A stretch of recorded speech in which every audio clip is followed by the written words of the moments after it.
નમસ્કાર મિત્રો, જો તમે સુરત જેવા શહેરથી બાય ટ્રેન સફર કરીને દ્વારકા ફરવાનો પ્લાન બનાવી રહ્યા છો તો આજનો અમારો આ વિડીયો તમારા માટે ઘણો યુઝફુલ થવાનો છે. કેમ કે આજના વિડીયોમાં હું તમને ટોટલ 7 એવી ટ્રેનની વાત કરીશ જેમાં તમે સફર કરીને આરામથી સુરતથી અહીંયા તમે દ્વારકા આવી શકશો. અને આ ટ્રેનો અહીંયા કયા કયા દિવસે ચાલે છે, કેટલા વાગે ચાલે છે અને આપણને દ્વારકા કેટલા વાગે પહોંચાડે છે અને આપણે આ ટ્રેનમાં સફર કરીએ છીએ તો આપણને એક વ્યક્તિનું ભાડું અહીંયા કેટલું લાગે છે એ પણ હું તમને જણાવી દઈશ. એટલે આજનો અમારો આ વિડીયો તમારા માટે ઘણો ઇન્ફોર્મેટિવ રહેવાનું છે, જેથી આજનો અમારો આ વિડીયો તમે શરૂથી લઈને એન્ડ સુધી એકવાર જરૂર જોજો. અને તમારું એક લાઈક એ અમને ઘણું બધું મોટિવેશન કરતું હોય છે. અને વિડીયોને લાઈક અને નીચે ચેનલને સબસ્ક્રાઇબ કરી નાખજો. નમસ્કાર મિત્રો, જો તમે પણ કૃષ્ણની નગરી એટલે કે દ્વારકા ફરવા આવવાનો પ્લાન બનાવી રહ્યા છો તો તમે આ 7 ટ્રેનો અહીંયા પસંદ કરી શકો છો. અને આ 7 ટ્રેનો તમને અહીંયા અલગ અલગ દિવસે ચાલતી જોવા મળતી હોય છે. અને આ ટ્રેનોમાં સૌપ્રથમ વાત કરીએ જે ટ્રેનો અહીંયા રવિવાર તમને ચાલતી જોવા મળતી હોય છે, જેમાં એક ટ્રેન છે એ છે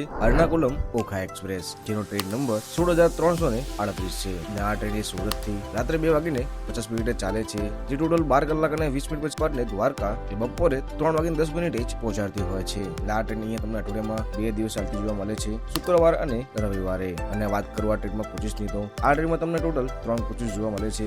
એમાં સ્લીપર ક્લાસ, થ્રી એસી અને ટુ એસી કોચ. જો તમે આ ટ્રેનમાં સફર કરવા માંગો છો તો આ ટ્રેન તમને સુરત PF નંબર 1 ઉપર જ આવતી જોવા મળતી હોય છે. અને આ ટ્રેન તમને ગુજરાતમાં કે આટલા બધા શહેરો પર આવતી જોવા મળી જશે. જો તમે આ ટ્રેનમાં સફર કરો છો તો વાત કરું આ ટ્રેનનો ભાડાની તો આ ટ્રેનનું અહીંયા સ્લીપર ક્લાસનું ભાડું 400 રૂપિયા, થ્રી એસી કોચનું ભાડું 1060 રૂપિયા અને ટુ એસી કોચનું ભાડું અહીંયા તમને 1500 રૂપિયા જોવા મળતું હોય છે. અને વાત કરું એવી બીજી ટ્રેનની કે જે અહીંયા રવિવારે ચાલે છે એ છે રામેશ્વરમ ઓખા એક્સપ્રેસ, જેનો ટ્રેન નંબર છે 16,733. અને આ ટ્રેન એ સુરત રાત્રે 8:43 આવે છે, જે ટોટલ 12 કલાક અને 20 મિનિટ પછી આપણને એ દ્વારકા વહેલી સવારે 9:03 જ પહોંચાડતી હોય છે. જો તમે આ ટ્રેનમાં સફર કરો છો તમને આ ટ્રેનમાં ટોટલ 3 કોચ જોવા મળતા હોય છે. વાત કરું આ ટ્રેન એ સુરતમાં કયા PF નંબર ઉપર આવે છે તો આ ટ્રેન સુરતના PF નંબર 1 ઉપર તમને આવતી જોવા મળતી હોય છે. અને આ ટ્રેન તમને ગુજરાતમાં કે આટલા બધા શહેરો પર આવતી જોવા મળી જશે. અને જો તમે આ ટ્રેનમાં સફર કરો છો તો આ ટ્રેનનું એ ભાડું તમને આગળની ટ્રેન જેટલું જ સેમ ટુ સેમ જ જોવા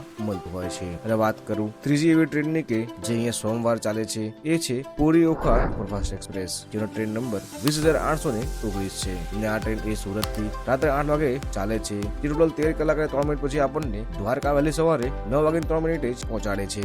જો તમારે આ ટ્રેનમાં સફર કરવો હોય તો તમને આ ટ્રેનમાં 3 કોચ જોવા મળશે. અને આ ટ્રેન એ તમને સુરત PF નંબર 1 ઉપર જ તમને આવતી જોવા મળતી હોય છે. અને આ ટ્રેન તમને ગુજરાતમાં એ આટલા બધા શહેરો પર આવતી જોવા મળી જશે. ભાડાની તો તમને આ ટ્રેનનો સ્લીપર ક્લાસનું ભાડું 430 રૂપિયા લાગે છે, થ્રી એસીમાં 1110 રૂપિયા, ટુ એસીમાં 1550 રૂપિયા તમને જોવા મળતું હોય છે. હવે વાત કરું એવી ચોથી ટ્રેનની કે જે અહીંયા મંગળવાર તમને ચાલતી જોવા મળતી હોય, જેમાં ચોથી ટ્રેન છે એ છે વિવેક એક્સપ્રેસ, જેનો ટ્રેન નંબર 29,567 હોય છે. અને આ ટ્રેન સુરત પર 2:08 આવતી હોય છે, ટોટલ 12 કલાક અને 9 મિનિટ પછી આપણને દ્વારકા રાત્રે 2:17 જ પહોંચાડતી હોય છે. અને તમને આ ટ્રેનમાં ટોટલ 4 કોચ જોવા મળે છે. અને આ ટ્રેન તમને ગુજરાતમાં એ આટલા બધા શહેરો પર આવતી જોવા મળી જશે. અને આ ટ્રેનની વાત કરું ભાડાની તો આ ટ્રેનનું સ્લીપર ક્લાસનું ભાડું 400 રૂપિયા, એ કોચનું 975 રૂપિયા, થ્રી એસીનું 1060 રૂપિયા અને ટુ એસી કોચનું ભાડું એ તમને 1500 રૂપિયા જોવા મળતું હોય છે. અને આ ટ્રેન પર તમને સુરતમાં PF નંબર 1 ઉપર આવતી જોવા મળતી હોય છે. અને વાત કરું પાંચમી એવી ટ્રેનની કે જે અહીંયા મંગળવાર ચાલે છે એ છે બિલાસપુર ઓખા સુપરફાસ્ટ એક્સપ્રેસ, જેનો ટ્રેન નંબર છે 22,940. અને આ ટ્રેન તમને સુરતમાં આવેલા એવા ઊંધરા જંકશન ઉપર તમને આવતી જોવા મળતી હોય છે. અને આ ટ્રેન એ ઊંધરા જંકશન પર વહેલી સવારે 5:30 આવે છે. અને આ ટ્રેન ટોટલ 12 કલાક અને 16 મિનિટ પછી આ બપોરે 4:46 દ્વારકા પહોંચાડતી હોય છે. તમને આ ટ્રેનમાં ટોટલ 5 કોચ જોવા મળે છે. અને આ ટ્રેન તમને ગુજરાતમાં એ આટલા બધા શહેરો પર આવતી જોવા મળી જશે. વાત કરું આ ટ્રેનના ભાડાની તો તમને આ ટ્રેનનું અહીંયા સ્લીપર ક્લાસનું ભાડું 435 રૂપિયા લાગે છે, કોચમાં 1040 રૂપિયા લાગે છે, થ્રી એસીમાં 1120 રૂપિયા અને ટુ એસી કોચનું ભાડું અહીંયા તમને 1565 રૂપિયા જોવા મળતું હોય છે. ફર્સ્ટ એસી કોચ ભાડું તમને અહીંયા 2595 રૂપિયા જોવા મળતું હોય છે. અને વાત કરું એવી ટ્રેનની કે જે તમને અહીંયા ગુરુવાર ચાલતી જોવા મળતી હોય છે. અને આ ટ્રેનનું નામ છે શાલીમાર ઓખા સુપરફાસ્ટ એક્સપ્રેસ, જેનો ટ્રેન નંબર છે 22,906. અને આ ટ્રેન સુરત રાત્રે 2:26 જ આવે છે. ત્યાંથી આ ટ્રેન ટોટલ 12 કલાક અને 9 મિનિટ પછી આપણને દ્વારકા બપોરે 2:35 જ પહોંચાડતું હોય છે. અને તમને આ ટ્રેનમાં ટોટલ 4 પ્રકારના કોચિસ જોવા મળી જશે. અને આ ટ્રેન તમને ગુજરાતમાં એ આટલા બધા શહેરો પર આવતી જોવા મળી જશે. અને આ ટ્રેન પર તમને સુરતમાં PF નંબર 1 ઉપર આવતી જોવા મળતી હોય છે.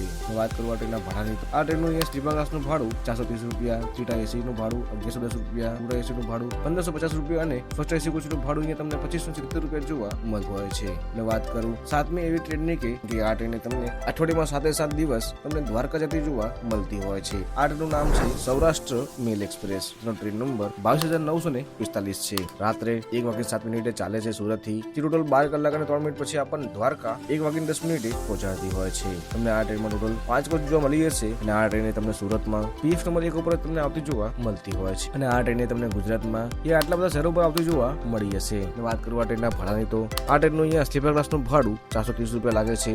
એક કોચમાં 1025 રૂપિયા લાગે છે. થ્રી AC માં 1110 રૂપિયા લાગે છે અને ટુ AC કોચનું ભાડું તમને અહીંયા 1550 રૂપિયા જોવા મળતું હોય છે. અને આ ટ્રેનમાં તમને ફર્સ્ટ AC કોચ જોવા મળે છે જેનું ભાડું તમને અહીંયા 2570 રૂપિયા જોવા મળતું હોય છે. એટલે તમે આ ટ્રેનોમાં તમને જે પણ ટ્રેન અનુકૂળ લાગે એ ટ્રેનમાં તમે સફર કરીને દ્વારકા આવી શકો છો. જેમાં 2 ટ્રેન તો એવી છે કે જે રાત્રે ચાલે છે અને વહેલી સવારે 9 વાગ્યા આસપાસ આપણને દ્વારકા પહોંચાડતી હોય છે. જેમાં એક છે રામેશ્વરમ ઓખા એક્સપ્રેસ અને બીજી છે પુરી ઓખા સુપરફાસ્ટ એક્સપ્રેસ. પરંતુ આ બંને ટ્રેનો અહીંયા રવિવાર અને સોમવારે જ તમને ચાલતી જોવા મળતી હોય છે. અને જો તમારે રોજ કોઈ ટ્રેન ચાલતી હોય એમાં સફર કરવું હોય તો તમે સૌરાષ્ટ્ર મેલ એક્સપ્રેસ અહીંયા પસંદ કરી શકો છો. જો તમને પણ અમારો આ વિડીયો થોડો પણ ઇન્ફોર્મેટિવ લાગ્યો હોય તો તમારા આ વિડીયોને તમે 1 લાઈક જરૂરથી કરજો. નીચેની ચેનલને સબસ્ક્રાઇબ પણ કરી નાખજો જેથી આવા જ ઇન્ફોર્મેટિવ વિડીયો ટ્રેનના તમને મળતા રહે. અને નેક્સ્ટ વિડીયો તમારે કઈ જગ્યાના જોઈએ છે નીચે મને કોમેન્ટ કરવાનું ના ભૂલતા. મળીએ જ નવા વિડીયોમાં. જય દ્વારકાધીશ.